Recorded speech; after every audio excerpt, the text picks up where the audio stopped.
సిద్దిపేట జిల్లా Gajwel integrated office కాంప్లెక్స్లో కళ్యాణలక్ష్మి పోస్టర్లు కలకలం సృష్టించాయి. కళ్యాణలక్ష్మి కాగితాలకే పరిమితమా అంటూ వాల్ పోస్టర్లు వెలిశాయి. చెక్కులకు మోక్షం ఎప్పుడు అంటూ ఆఫీస్ గోడలకు కొందరు పోస్టర్లు అంటించారు. కొన్ని నెలలుగా కళ్యాణలక్ష్మి షాదీ ముబారక్ చెక్కులు అందడం లేదంటున్నారు లబ్ధిదారులు. గజ్వేల్ లబ్ధిదారుల పేరుతో పోస్టర్లు అంటించడంతో అధికారులు విచారణ చేస్తున్నారు.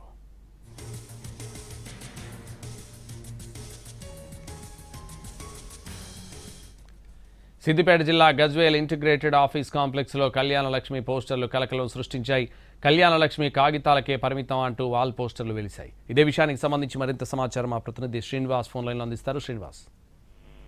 సంతోష్, గత కొన్ని నెలలుగా కూడా గజ్వేల్ నియోజకవర్గంతో పాటు సిద్దిపేట జిల్లా వ్యాప్తంగా కూడా కళ్యాణలక్ష్మి చెక్కుల పంపిణీ కార్యక్రమం అయితే జరగడం లేదు. దీనికి ప్రధాన కారణం ప్రోటోకాల్ సమస్యతో పాటు అలాగే ఇన్ఛార్జ్ మంత్రి, జిల్లా ఇన్ఛార్జ్ మంత్రిగా ఉన్నటువంటి వివేక్ కూడా జిల్లా పర్యటనలు తగ్గించారు. దీంతో కాంగ్రెస్ పార్టీ నియోజకవర్గ ఇన్ఛార్జ్ లో ఉన్నటువంటి నేతలు ఎవరైతే ఉన్నారో వారు పంపిణీ చేస్తామని చెప్తుండడంతో మాత్రం ఇక్కడ సిద్దిపేట జిల్లాలో ఎక్కువగా బీఆర్ఎస్ పార్టీ ఎమ్మెల్యేలే ఉన్నారు. గజ్వేల్ నుంచి మాజీ సీఎం కేసీఆర్ ఉన్నారు. అలాగే సిద్దిపేట నుంచి మాజీ మంత్రి హరీష్ రావు ఉండడంతో మాత్రం ప్రతిసారి ప్రోటోకాల్ సమస్య వస్తుండడంతో మాత్రం మాజీ జిల్లా ఇన్ఛార్జ్ మంత్రి వివేక్ తోటే కళ్యాణలక్ష్మి చెక్కులు పంపిణీ చేయాలని నిర్ణయించుకున్నారు. దీంతో మంత్రి వివేక్ సమయం పోతుండడంతో మాత్రం ఏడాది నుంచి కూడా కళ్యాణలక్ష్మి చెక్కులు అలాగే పెండింగ్ లో ఉన్నాయి. కొన్ని కళ్యాణలక్ష్మి చెక్కులు ఇప్పటికే ఎక్స్పైర్ కూడా అయ్యాయి. ఆ ఎక్స్పైర్ అయినటువంటి ఆ చెక్కులు ఏవైతే ఉన్నాయో ఆ విషయాన్ని బయటికి రాకుండా అధికారులు మాత్రం తలగా దాస్తున్నటువంటి పరిస్థితి ఉంది. దీంతో చాలా వరకు కూడా గజ్వేల్ లబ్ధిదారుల పేరిట మాత్రం ఈ రోజు గజ్వేల్ ఇంటిగ్రేటెడ్ ఆఫీస్ మరి కాంప్లెక్స్ ఏదైతే ఉందో ఆ కాంప్లెక్స్ లో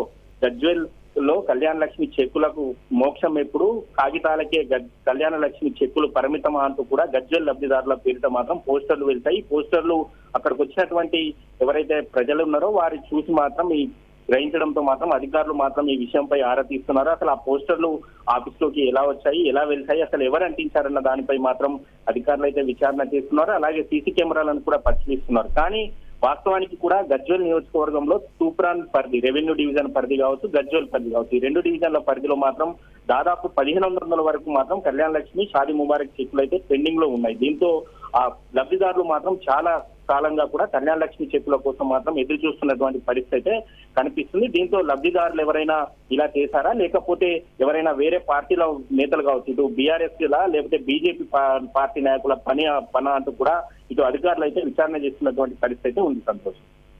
రైట్, థ్యాంక్ యూ శ్రీనివాస్.